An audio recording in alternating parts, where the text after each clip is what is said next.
Hello बच्चों, welcome back. आज हम फिर से आपके लिए टॉपिक लेकर आए हैं रैशनल नंबर्स का। हमने लास्ट लेक्चर में आपको इंट्रोडक्शन टू रैशनल नंबर्स दिया था। साथ ही साथ में हमने ऑपरेशंस ऑन रैशनल नंबर जैसे कि एडिशन, सब्ट्रैक्शन, मल्टीप्लिकेशन, डिवीजन, इस पर हमने बहुत डिटेल में न्यूमेरिकल कराए थे और वर्ड प्रॉब्लम्स भी आपको कराए थे। ठीक है, तो इस लेक्चर में हम स्पेशल क्या बताने वाले हैं? इस लेक्चर में हम आपको स्पेशल बताने वाले हैं operations on rational number, as well as हम बुक की एक्सरसाइज के क्वेश्चंस भी सॉल्व करेंगे। तो ठीक है, तो पिक्चर स्टार्ट होने के पहले से थोड़ा सा ट्रेलर हो जाए, है ना। जस्ट एक ब्रीफ रिकैप कि हमने पिछले लेक्चर में रैशनल नंबर्स की क्या डेफिनेशन थी भाई। ओके, तो चलिए स्टार्ट करते हैं। तो जितने भी हमारे नेचुरल नंबर्स होते हैं वो सारे के सारे हमारे रैशनल नंबर्स होते हैं। ठीक है, और रैशनल नंबर्स कहाँ से स्टार्ट होते हैं? ये 1 से स्टार्ट होते हैं। ये वो नंबर होते हैं जिनको हम नेचुरली काउंट कर सकते हैं, लाइक 1 2 3 4। ओके, फिर सारे के सारे होल नंबर्स जो होते हैं ये भी हमारे रैशनल नंबर्स होते हैं। होल नंबर और नेचुरल नंबर्स में बस इतना सा डिफरेंस था कि होल नंबर में हमारा ये 0 भी इंक्लूडेड हो जाता है। ठीक है, ये भी हमारा रैशनल नंबर बन गया। ओके, अब तीसरा, उसके बाद हमने आपको ये भी बताया था कि जितने इंटीजर्स होते हैं ये भी रैशनल नंबर होते हैं। तो ये वाले जो इंटीजर्स होते हैं ये पॉजिटिव नंबर्स भी इंक्लूड करते हैं नंबर लाइन के, नेगेटिव नंबर भी इंक्लूड करते हैं, एज वेल एज 0 भी इंक्लूड करते हैं। तो भाई ये रैशनल नंबर तो ऐसा लग रहा है जैसे कि तो डोरेमोन की पॉकेट है, जो भी इसमें डालो ये तो सब बन जाता है, मतलब सब कुछ इसके अंदर ही जा रहा है। नेचुरल नंबर भी इसके अंदर चले गए, होल नंबर्स भी इसके अंदर चले गए, इंटीजर्स भी इसके अंदर चले गए। तो भाई अब रैशनल नंबर की डेफिनेशन क्या है? तो डेफिनेशन की अगर बात की जाए तो रैशनल नंबर हम हर उस नंबर को कह सकते हैं जो कि p/q के फॉर्मेट में हम एक्सप्रेस करें, जहां पर p और q हमारे दोनों ही इंटीजर्स होने चाहिए। लेकिन बशर्ते शर्त जरूरी ये है कि जो डिनोमिनेटर q है वो हमारा 0 नहीं होना चाहिए, वरना ऑब्वियसली आउटपुट आपका अनडिफाइंड आ जाएगा। ठीक है, तो हर वो नंबर रैशनल नंबर बन सकता है। फिर हमने आपको उसमें कुछ ट्रिवियल केसेस भी बताए थे कि अच्छा आपने चलो ठीक है 5/8 बोला रैशनल नंबर है, -5/8 बोला ठीक है, ये 3.5 आपने कैसे बोल दिया ये भी रैशनल नंबर है। ये भी हमने आपको समझाया था कि भाई 3.5 का मतलब होता है 35/10, तो बन गया ना ये भी रैशनल नंबर। चलिए अब हम रैशनल नंबर की कुछ प्रॉपर्टीज पर इस लेक्चर में फोकस करेंगे। ओके, तो प्रॉपर्टीज ऑफ रैशनल नंबर, जैसे कि हम लोग इस बार हमारा टारगेट रहेगा closure property, commutative property, associative, additive and multiplicative inverse. Oh la la, इतनी सारी प्रॉपर्टीज हम देखने वाले हैं, बहुत मजा आएगा। चलिए, तो सबसे पहली प्रॉपर्टी है हमारी closure property of rational numbers. अच्छा, बड़ी गंभीर प्रॉपर्टी लग रही है। ये क्या कहती है कि अगर एक सेट है एक नंबर्स का, अगर वो रैशनल नंबर का सेट है, तो जो भी ऑपरेशन आप उस पे परफॉर्म करो उसका आउटपुट भी रैशनल नंबर ही आना चाहिए। मतलब अगर एडिशन परफॉर्म किया तो आउटपुट भी रैशनल नंबर आएगा, अगर सब्ट्रैक्शन परफॉर्म किया तो आउटपुट भी रैशनल नंबर आना चाहिए। मतलब that is what is a closure property, कि आप उस पर अगर कोई भी ऑपरेशन परफॉर्म करो तो जो आउटपुट है वो उसी सेट को बिलोंग करना चाहिए। नहीं, ये बड़ी कॉम्प्लिकेटेड डेफिनेशन है, बिल्कुल समझ में नहीं आई, थोड़ा आसान भाषा में समझाइए ना। ये बिल्कुल वैसे ही जैसे शेर का बेटा शेर होता है, गीदड़ थोड़ी ना बन जाएगा। चलिए डेमो देते हैं बिल्कुल।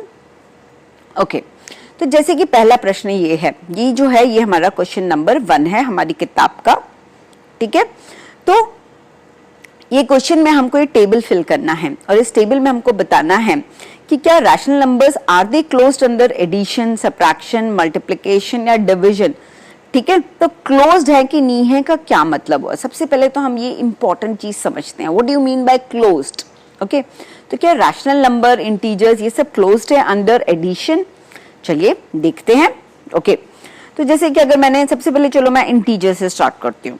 ठीक है, अगर मैंने बोला 3 + 3 इट इज इक्वल टू 6, तो यस ये तो एक इंटीजर है, इंटीजर से स्टार्ट किया, ये भी इंटीजर ही बन गया। ओके, तो इंटीजर्स तो क्लोज्ड हुए। चलो कोई अजीब सा इंटीजर लेके देखते हैं, -3 + 1, ये क्या है? -3 + 1 मतलब नेगेटिव इंटीजर्स भी चलो लेकर देखते हैं। तो ये क्या बन गया -2, क्या ये इंटीजर है? हाँ ये भी इंटीजर है। मतलब जब हमने इंटीजर्स पर एडिशन परफॉर्म किया तो आउटपुट भी हमारा इंटीजर ही आया, तो मतलब शेर का बेटा शेर बन गया। तो yes it is closed under addition.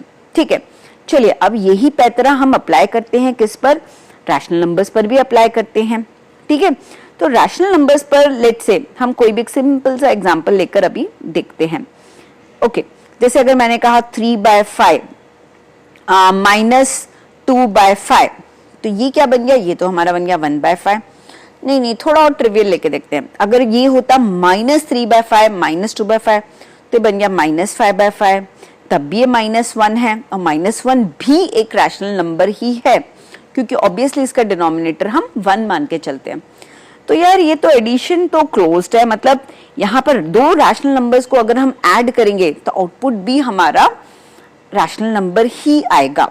Okay, as well as आप ये भी कह सकते हो कि they are also closed under subtraction, क्योंकि हमने नेगेटिव नंबर्स भी आपके सामने भी लेकर दिखाए। तो yes both of them are also closed under subtraction.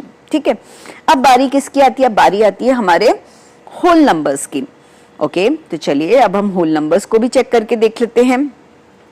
Okay, तो यहां पर हम देखते हैं कि क्या होल नंबर्स भी एडिशन और सबट्रैक्शन के लिए क्लोज्ड अंडर है। जैसे होल नंबर कहां से स्टार्ट होते हैं? 0 से स्टार्ट होते हैं। तो अगर मैंने कहा 1 + 0 ये 1 है, ये भी होल नंबर है। अगर मैं कोई दूसरा लूं, लेट्स से 2 + 3 ये 5 है, ये भी होल नंबर है। तो यस ये एडिशन में ये क्लोज्ड अंडर है। वैसे ही नेचुरल नंबर्स को भी हम चेकआउट कर लें तो ये वाले हमारे 0 को छोड़ के बाकी सारे नेचुरल नंबर भी थे। ये वाला एग्जांपल नेचुरल नंबर पर भी लागू होता है। तो चलिए ये सारा हो गया। अब सबट्रैक्शन के लिए भी हमने ये दोनों के लिए आपको बता दिया था यस है। ठीक है, अब हमें होल नंबर चेकआउट करना है। तो होल नंबर के लिए थोड़ा सा ट्रिवियल हो जाता है कि क्या होल नंबर्स सबट्रैक्शन के लिए क्लोज्ड है कि नहीं है। अब आप थोड़ा सा ध्यान से देखिए, ठीक है, क्योंकि मैं इसका आंसर नो लिखने वाली हूं। और क्यों नो लिखने वाली हूं आप ये समझिए। अगर मैंने एक होल नंबर लिया 0, ठीक है, अगर मैंने एक होल नंबर लिया 0 और दूसरा होल नंबर लिया 3, अगर मैंने इसका सबट्रैक्शन किया तो मेरा आंसर क्या आ गया? मेरा आंसर आ गया ये तो -2 आ गया। क्या -2 ये दोनों क्या थे? मेरे होल नंबर थे। लेकिन क्या -2 होल नंबर है? No, it is an integer. तो अभी मैंने क्या समझाया था? शेर का बेटा शेर होना चाहिए, तो गीदड़ बन गया। ओ नो, ऐसा तो नहीं हो सकता। तो यू कैन से कि whole numbers are not closed under subtraction. चलिए अब इसको भी हम चेकआउट मारते हैं। किसको चेकआउट करना है? अब हमें चेक करना है नेचुरल नंबर्स को। ठीक है, तो चलिए नेचुरल नंबर्स को भी हम चेक करते हैं। नेचुरल नंबर लिया जैसे मैंने 1, दूसरा नेचुरल नंबर लिया 2, इन दोनों का अगर मैंने सबट्रैक्शन परफॉर्म किया तो ये क्या आ गया? ये तो -1 आ गया। ओहो, ये दोनों मेरे नेचुरल नंबर्स थे, लेकिन आउटपुट जो है वो एक इंटीजर आ गया। आउटपुट जो है वो एक इंटीजर आ गया। तो again it is not closed under subtraction. तो ये क्लियर हुआ? ओके, चलिए अब हम आगे बढ़ते हैं। तो ये टेबल हमने आधा भर लिया। अब आगे क्या है? Are rational numbers, integer, whole number, natural numbers, are they closed under multiplication? अब हमें मल्टीप्लिकेशन की प्रॉपर्टी चेकआउट करनी है। तो are they closed under multiplication? इसका मतलब ये हुआ कि अगर दो लेट्स से इंटीजर से स्टार्ट करते हैं फिर से, क्या अगर मैं 3 × 5 करूं, क्या इसका आउटपुट एक इंटीजर ही आएगा? यस, 5 × 3 = 15। ओके, दूसरा नंबर ले लेते हैं। अगर मैं -3 × 5 करूं तो इसका आउटपुट क्या आएगा? -15। ओके, तो yes integers are closed under multiplication. अगर इसकी जगह मैंने रैशनल नंबर ले लिए थे, लेट्स से 3/2 × 5/2 ऐसे ले लिया होता लेट्स से, तो आंसर क्या आता? 15/4। तो yes rational numbers are also closed under multiplication. ये भी क्लोज्ड है। गुड। अब क्या होल नंबर्स भी क्लोज्ड है? इसको थोड़ा सा देखते हैं हम। ठीक है, क्या होल नंबर्स भी क्लोज्ड है? ओके, इसको अब हम देखते हैं। तो इसके लिए हम क्या करेंगे? यहां पे लेट्स से लिखते हैं। तो लेट्स से अगर मैंने लिखा कोई भी होल नंबर ले लिया, लेट्स से 0, इंटू 5, क्योंकि होल नंबर तो 0 भी है, तो ये 0, ये तो होल नंबर भी बन गया। ओके, ये हमने ट्रिवियल केस भी हैंडल कर लिया। या फिर लेट्स से 5 इंटू 2, ये हमारा 10। तो yes, even whole numbers and even natural numbers, they all are closed under multiplication. ठीक है, चलिए अब हम नेक्स्ट पर आते हैं। ठीक है, तो नेक्स्ट हमारा क्वेश्चन ये है कि are all these closed under division, के डिवीजन पर भी सब बातें लागू होती हैं? तो ये बड़ा मतलब आपको पेचीदा सा क्वेश्चन है, बहुत ही ट्रिवियल क्वेश्चन है। क्यों? क्योंकि आप अगर नॉर्मली नंबर सोचोगे तो आप ऐसे करोगे क्या, जैसे आप लिखोगे कि 3/5 डिवाइडेड बाय 2/5। अगर लेट्स से ये नंबर होता है, रैशनल नंबर्स को हम चेकआउट मारते तो क्या होता है इसका आंसर? 3/5 इंटू 5/2, तो ये कट जाता और हमारा आंसर 3/2 आता। तो हम बोलते हाँ हाँ बिल्कुल बिल्कुल, ये तो डिवीजन के लिए पर भी लागू होता है। पर नहीं, आपको पता होना चाहिए कि 0 भी एक रैशनल नंबर है, और अगर हम किसी भी नंबर को 0 से डिवाइड करें, किसी भी नंबर को अगर हम 0 से डिवाइड करें, तो हमारा आउटपुट नॉट डिफाइंड आ जाएगा। ओके, तो इसीलिए, और जो नॉट डिफाइंड है वो खुद एक रैशनल नंबर डेफिनेटली नहीं होता। तो इसलिए it is not closed under division, not closed under division, not closed under division, not closed under division. चलिए ओके, अब हम दूसरी प्रॉपर्टी की तरफ आगे बढ़ते हैं। दैट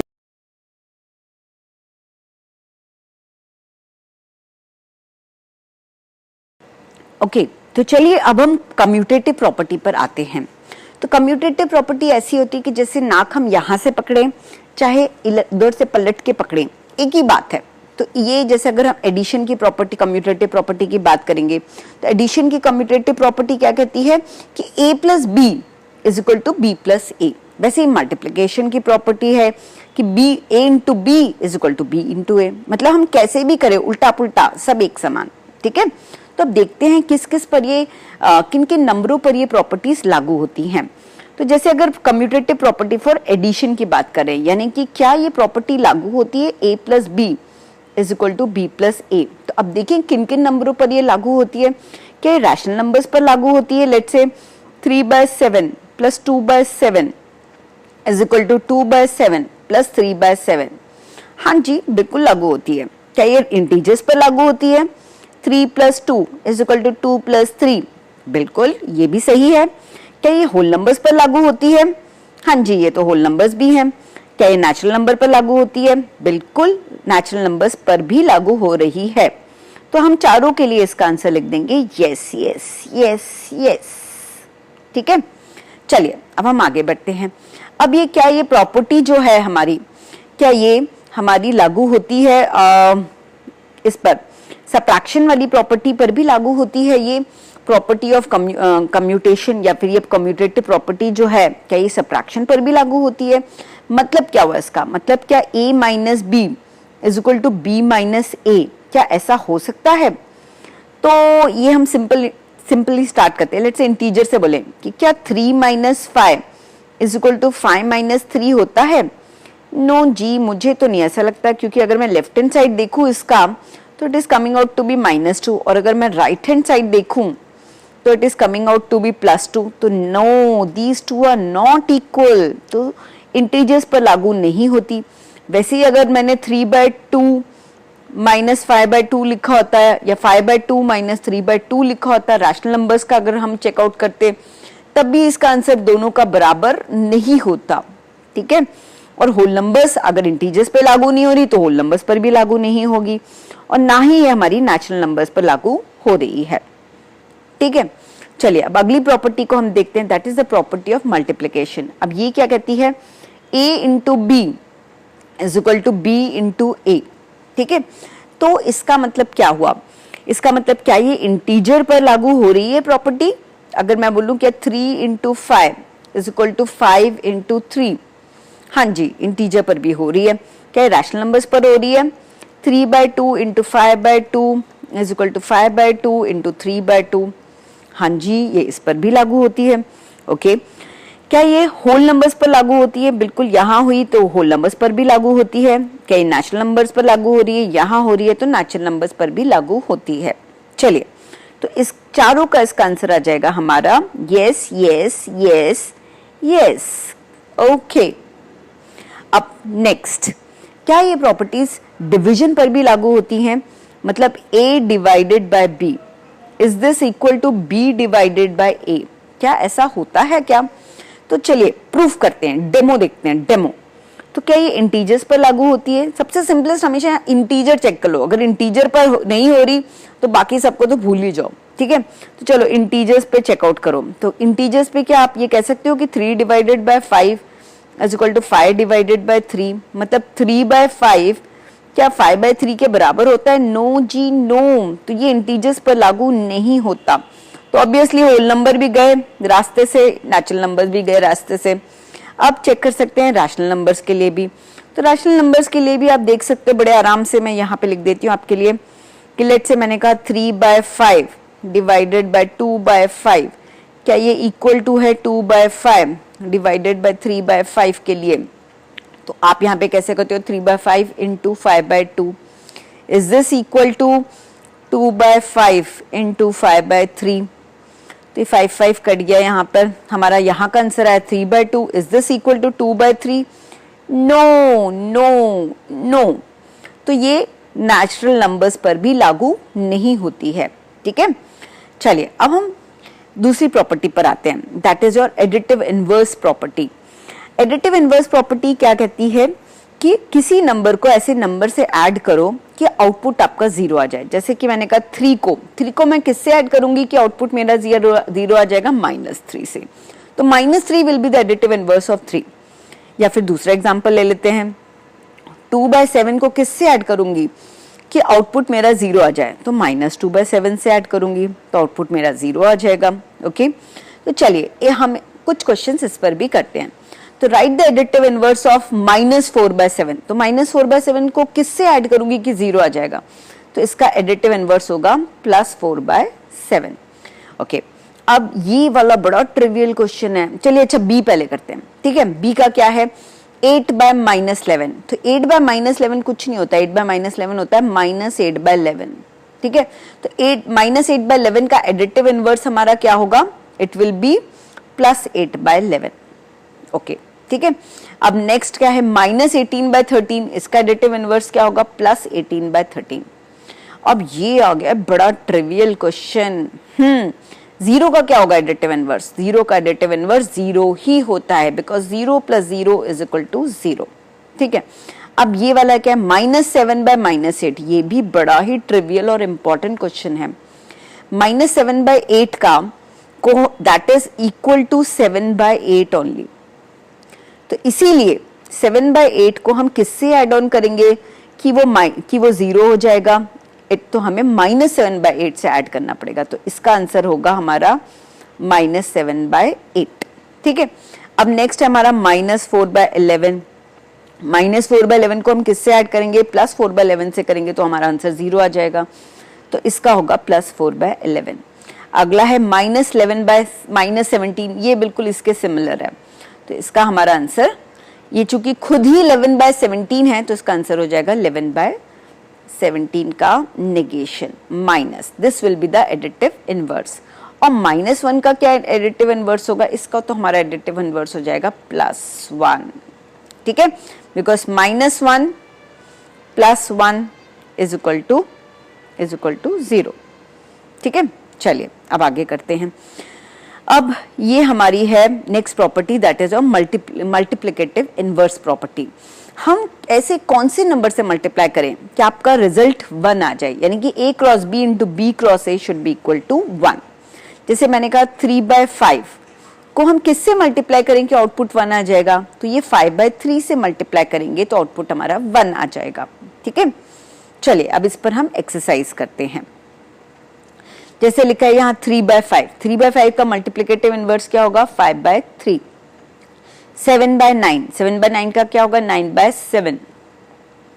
6 बाय -7, इसका मल्टीप्लिकेटिव इनवर्स -7 बाय 6। -11 बाय 15, इसका होगा 15 अपॉन -11 हम लिख सकते थे, लेकिन हम लोग कोशिश करते हैं कि कभी भी डिनोमिनेटर में माइनस ना लिख के हम न्यूमरेटर में लिख देते हैं। एक आपको इंपॉर्टेंट बात बता दें जो कि अक्सर छोटे बच्चे पूछते हैं कि क्या -11/15 is this equal to 11/-15? Yes, बिल्कुल, डेफिनेटली। आप कभी भी डिनोमिनेटर का नेगेटिव साइन ऊपर लेके जा सकते हो। It is as if you are multiplying -1 ऊपर नीचे दोनों, तो यू विल गेट -11/15। तो ये बात याद रखिएगा, ठीक है। चलिए, 4/13 का मल्टीप्लिकेटिव इनवर्स है 13/4, -8/11 का 11/-8, 22/33 का 33/22, 19/-37 का 37/19, -37/19, 3/-8 का -8/3, 2/17 का 17/2, 4/11 का 11/4, -13/15 का 15/-13। ज्यादा जल्दी तो नहीं हो रहा? नहीं यार, ये तो बहुत इजी सी एक्सरसाइज है, ये तो हम ऐसे ही लड्डू की तरह सॉल्व कर सकते हैं। तो -6/16 का 16/-6, हम लिखेंगे -16/+6, है ना। हम कोशिश करते हैं कि हमेशा न्यूमरेटर में नेगेटिव साइन है। 19/21 का होगा 21/19, और -34/51 का होगा 51/-34, एंड -64/73 का होगा 73/-64। चलिए, अब हम आ जाते हैं किस पर? एसोसिएटिव प्रॉपर्टी पर। इसको हम रीअरेंजमेंट प्रॉपर्टी भी कह सकते हैं, कि इसका मतलब ये है कि a + b + c, चाहे हम b + c को पहले ऐड करें, it is also equal to a + b + c। मतलब चाहे हम a + b को पहले ऐड करें, बाद में c को ऐड करें, या फिर हम पहले b + c को ऐड करें, बाद में a को ऐड करें, तो आंसर आपका सेम ही आएगा। That is your associative property of addition. वैसे ही मल्टीप्लिकेशन की भी एसोसिएटिव प्रॉपर्टी होती है। वो क्या कहती है? चाहे पहले आप b × c को मल्टीप्लाई पहले करो, बाद में a मल्टीप्लाई करो, तो भी आपका आंसर सेम आएगा।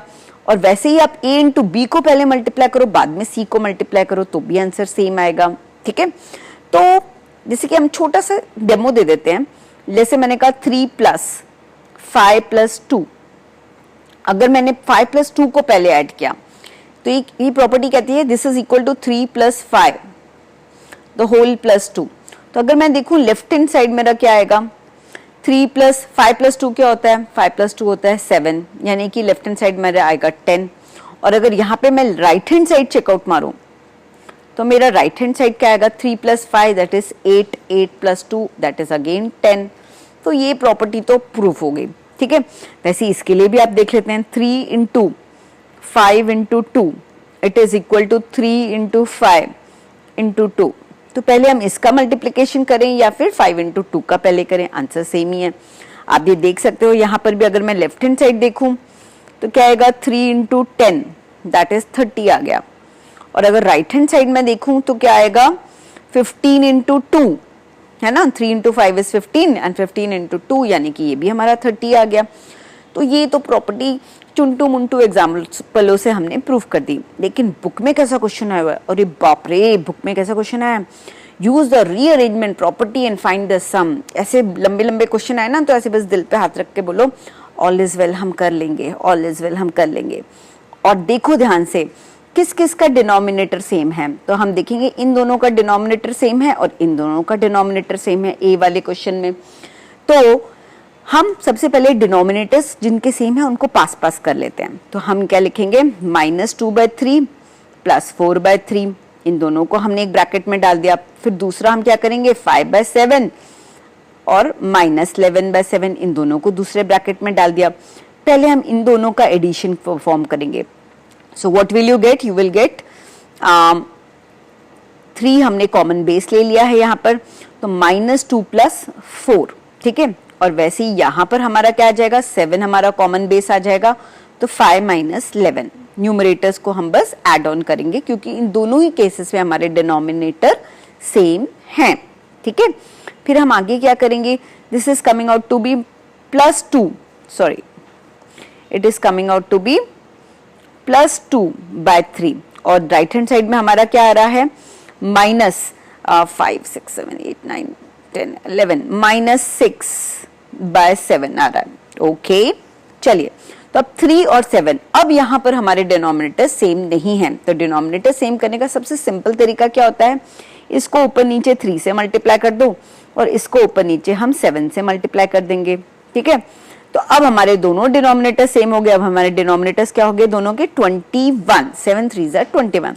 और न्यूमरेटर्स देखिए, इसका न्यूमरेटर है 7 into 2 दैट इज 14 माइनस 6 3 18।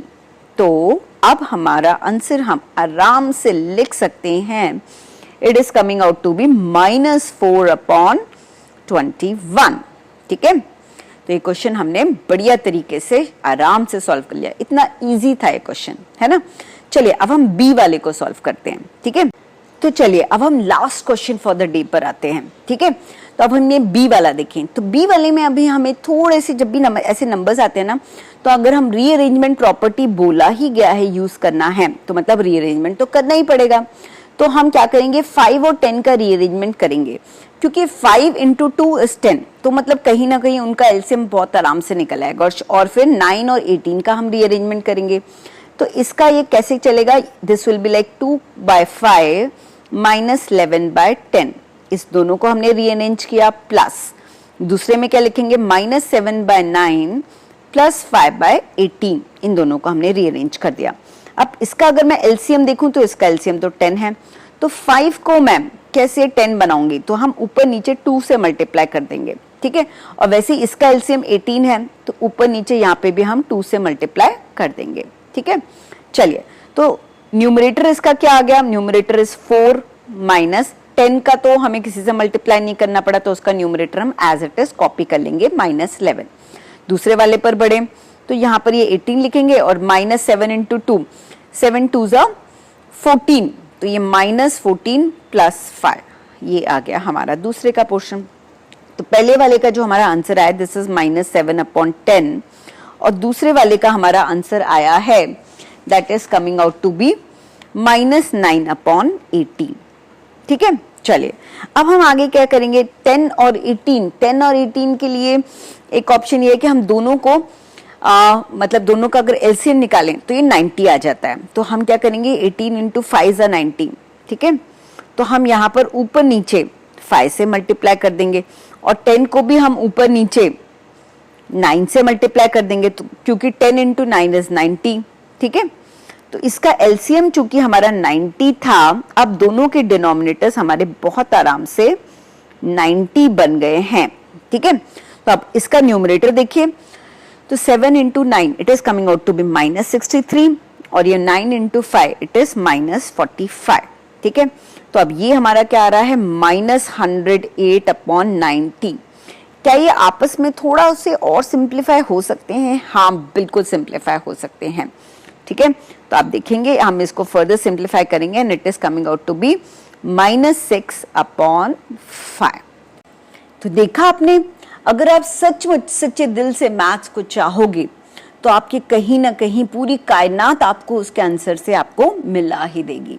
तो बिल्कुल टेंशन मत लीजिए मैथ्स को लेकर, बस रोज आप ये चैनल को सुनते चले जाइए और आपके कंसेप्ट्स बनते चले जाएंगे।